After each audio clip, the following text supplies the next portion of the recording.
Las 5:17 es martes y los martes siempre a esta hora nos acompaña nuestro life coach, nuestro guía de vida, el profesor Uriel Leiferman. Profesor Leiferman, como siempre, bienvenido. ¿Cómo anda todo? Un gusto, gracias por estar aquí. Espero que estén tan bien como yo todos ustedes. Perfectamente. Y mejor ahora que vamos a escuchar lo que nos quiere contar en esta tarde de martes. Me parece interesante si podemos continuar con alguna de las consultas que Carlos tuvo. ¿Con la gallina? No. No, la gallina no. Pensé que alguna consulta de la gallina, no.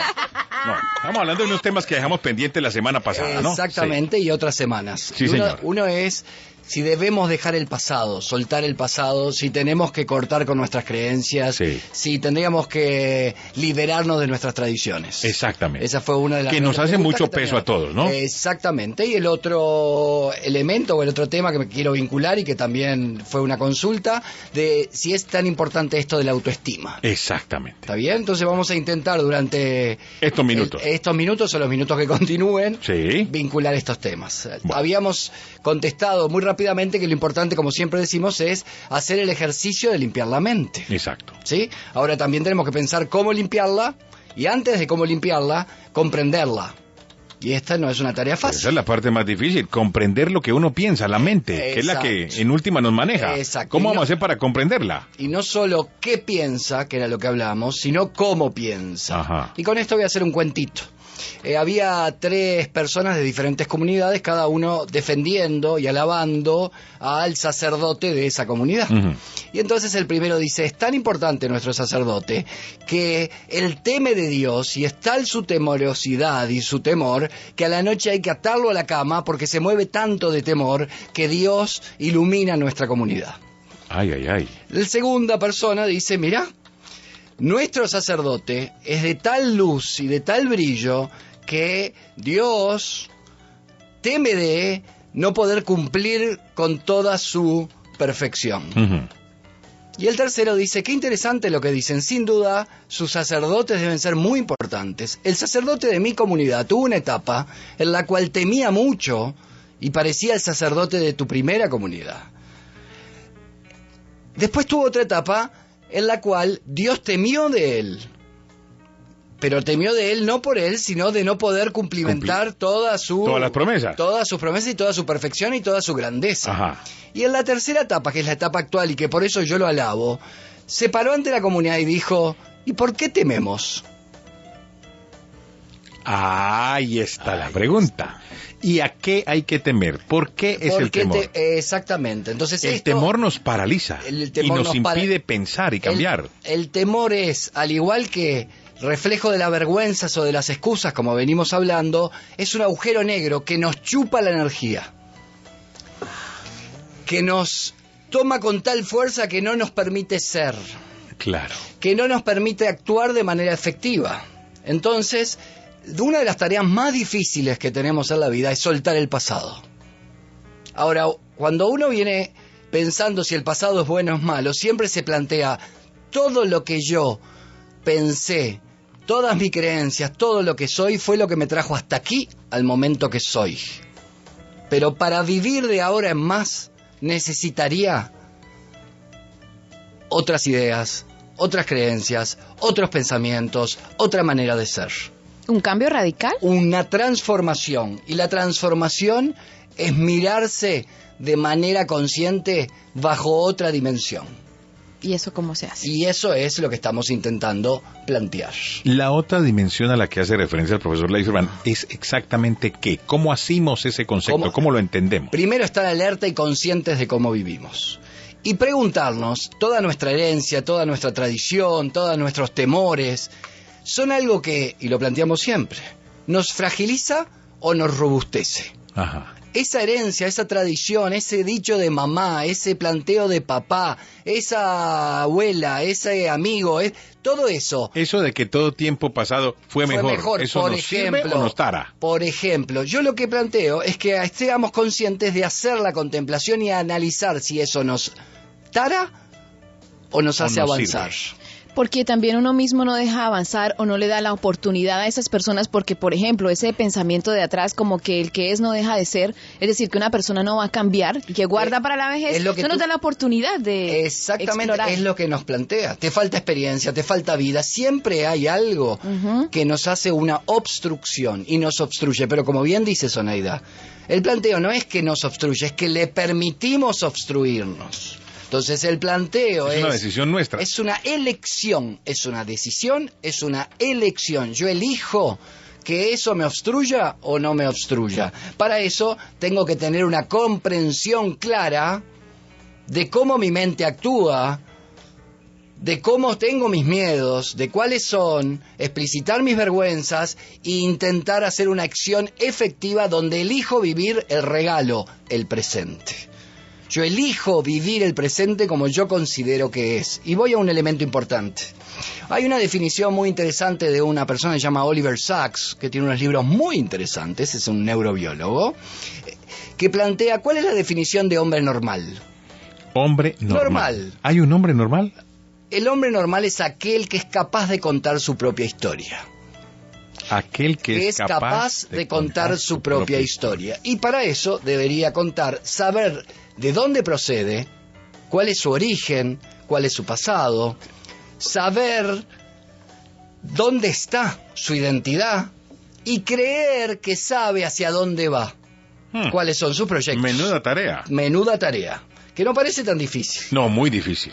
Bueno, bien planteado, Carlos. No, sí. El planteo si usted me pregunta a mí si yo sería capaz de contar mi propia historia con base en esos elementos, yo creo que digo no. Estoy lejos. Bueno. Por eso es que no sos un hombre normal. No, gracias, doña Cleo, le agradezco mucho ese detalle de confianza. Sí, ahora, siempre como personas estamos situados en el curso de una narrativa, de un relato, de una historia. Ajá. Debemos construir nuestra historia y ver si lo que nos precede, todo nuestro origen y nuestro pasado, nos obstruye o nos fortalece.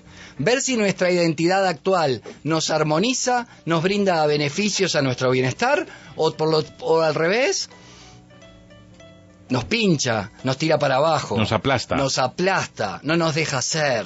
Y por otra parte, saber hacia dónde vamos. ¿Y cómo llega uno a esa sutileza de poder entender que esas tradiciones nos están molestando nuestra vida? ¿Cómo logra uno detectar que sí, que estoy dándole demasiada importancia a eso que sí no debería desconectar, no debería ignorar, pero que debería quedarse como en una cosa anecdótica y no ser el protagonista de mi vida, la tradición?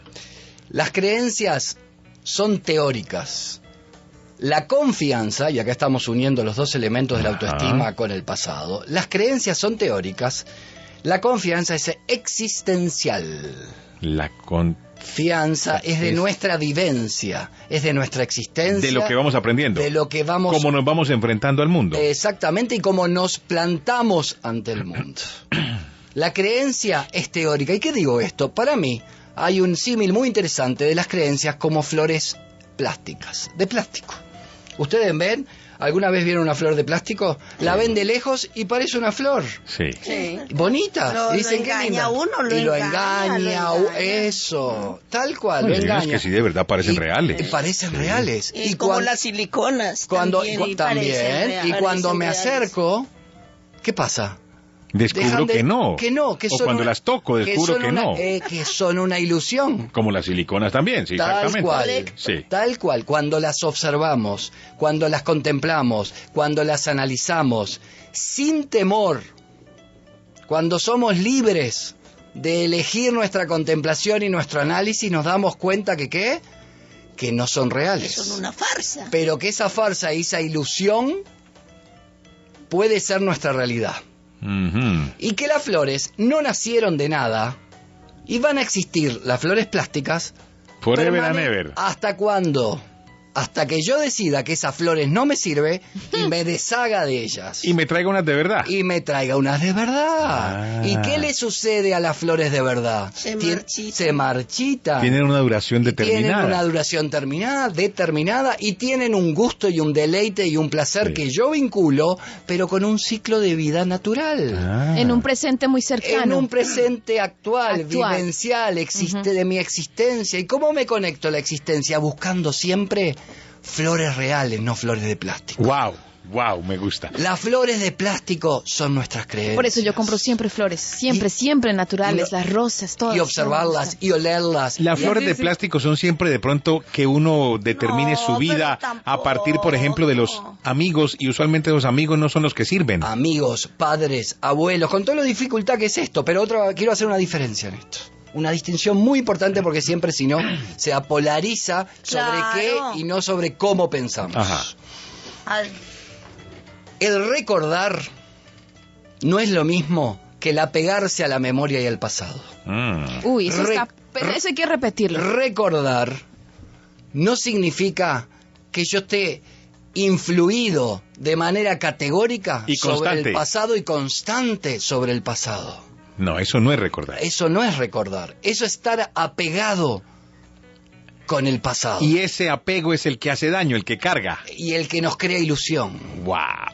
Y el que nos crea esas flores de plástico. Wow. Lo que tenemos que buscar es cómo vernos y contemplarnos y estar consciente, y la cámara de video que nos observa y las 3 P's para construir flores reales que tengan que ver con nuestra vida cotidiana. Botar las flores de plástico y cambiarlas por flores reales. Animémonos, salgamos del escondite, no tengamos miedo de decirle a las flores de plástico: al bote, a la basura, ya están. Busquemos cómo poner flores reales, armonizar nuestra vida regándolas, viendo cómo es el ciclo de vida y cambiando las flores cuando se necesita. Y es el principio de comenzar a eliminar el temor que nos paraliza. Exactamente. Profesor Leiferman, ¿dónde lo pueden conseguir los oyentes que quedan con más ganas siempre cada martes de estas enseñanzas? ¿Dónde pueden hablar con usted? Para consultas, si están realmente con la intención de transformarse. Con la intención de cambiar las flores de plástico por flores de verdad, hay que llamar al profesor Leiferman, pero de verdad, que tengan intención seria. Exactamente, 786-443-2500. 786-443-2500.